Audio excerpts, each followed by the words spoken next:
ভক্তরক্ষক ভগবান শ্রী শ্রী নৃসিংহদেবের মাহাত্ম্য আজকে আমরা জানবো। হ্যাঁ বন্ধুরা, আজকের ভিডিও থাম্বনেল দেখে অবশ্যই বুঝতে পেরেছেন আজকের ভিডিও টপিকসটি ভগবান নৃসিংহদেবের মাহাত্ম্য সম্পর্কে। তো চলো ভিডিওটি শুরু করা যাক। বিষ্ণুর চতুর্থ অবতার পুরাণ, উপনিষদ ও অন্যান্য প্রাচীন ধর্মগ্রন্থে তার উল্লেখ রয়েছে। প্রাচীন মহাকাব্য, মূর্তিতত্ত্ব, মন্দির ও উৎসব ইত্যাদির তথ্য প্রমাণ থেকে জানা যায় 1000 বছরেরও বেশি সময় ধরে তার পূজা প্রচলিত রয়েছে।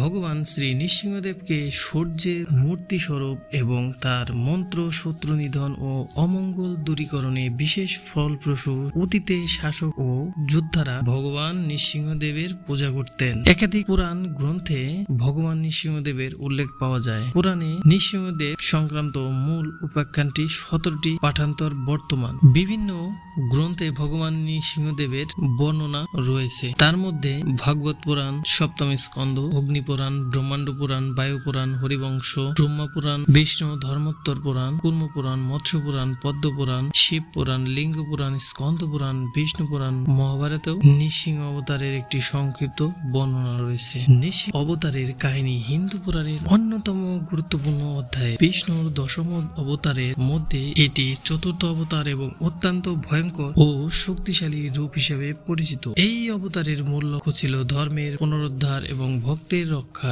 এই কাহিনীর সূচনা ঘটে হিরণ্যকশিপুর কাহিনী থেকে। হিরণ্যকশিপু ছিলেন একজন অসুর রাজা, যিনি অসীম শক্তির অধিকারী হতে চেয়েছিলেন। তিনি ব্রহ্মার কঠোর তপস্যা করে বর লাভ করেছিলেন। তার বর ছিল যে তাকে না মানুষ, না দেবতা, না পশু হত্যা করতে পারবে। রাত বা দিন, ঘরে বা বাইরে, কোনো অস্ত্র বা হাতের আঘাতে তাকে মারা যাবে না। এই বর পেয়ে সে নিজেকে অমর বলে মনে করতে শুরু করে এবং অত্যন্ত গর্বিত হয়ে যায়। হিরণ্যকশিপু ছিল বিষ্ণুর প্রতি অত্যন্ত বিদ্বেষী, কারণ তার ভাই হিরণ্যক্ষকে বিষ্ণু বরাহ অবতারে হত্যা করেছিলেন। সেই থেকে বিষ্ণুর প্রতি তার বিরাগ জন্মায়। সে নিজেকে দেবতাদের থেকেও শক্তিশালী মনে করত এবং সবাইকে বাধ্য করত তাকে উপাসনা করতে। তার প্রজা এবং পরিবারের সবাইকে তাকে ঈশ্বর জ্ঞান করে পূজা করতে। তবে হিরণ্যকশিপুর পুত্র প্রহ্লাদ ছিল বিষ্ণুর একান্ত ভক্ত। সে তার পিতার নিষেধাজ্ঞা অমান্য করে সর্বদা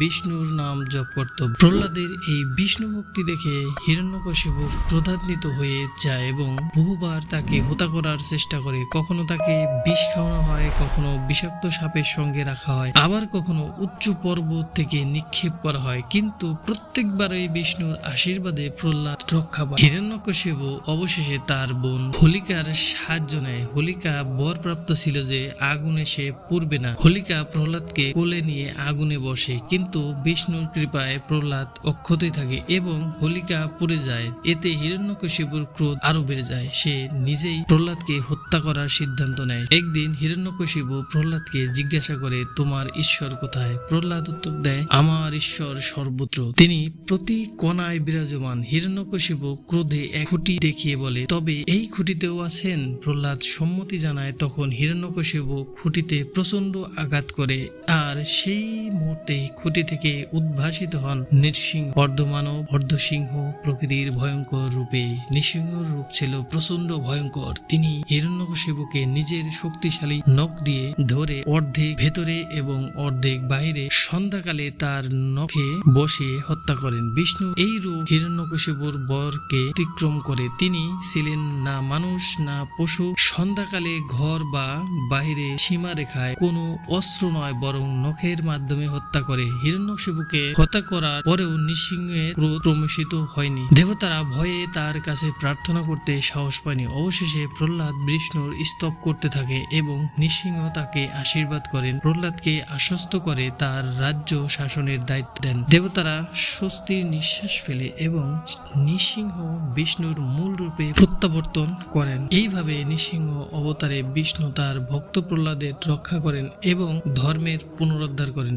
এই কাহিনী হিন্দু ধর্মের ভক্তি ও ঈশ্বরের প্রতি আস্থার প্রতীক রয়েছে, যেখানে সৎ ভক্তের প্রতি ঈশ্বর সর্বদা রক্ষাকর্তা হিসেবে বিরাজমান। তো বন্ধুরা, এই ছিল আজকের ভিডিওটি যদি ভালো লেগে থাকে অবশ্যই আপনার নিকটস্থ বন্ধু বান্ধব সবার সাথে শেয়ার করবেন। আপনি নিজে জানুন, অন্যকে জানানোর প্রয়াস করুন। সবাই ভালো থাকবেন, সুস্থ থাকবেন। আজকের মতো বিদায়।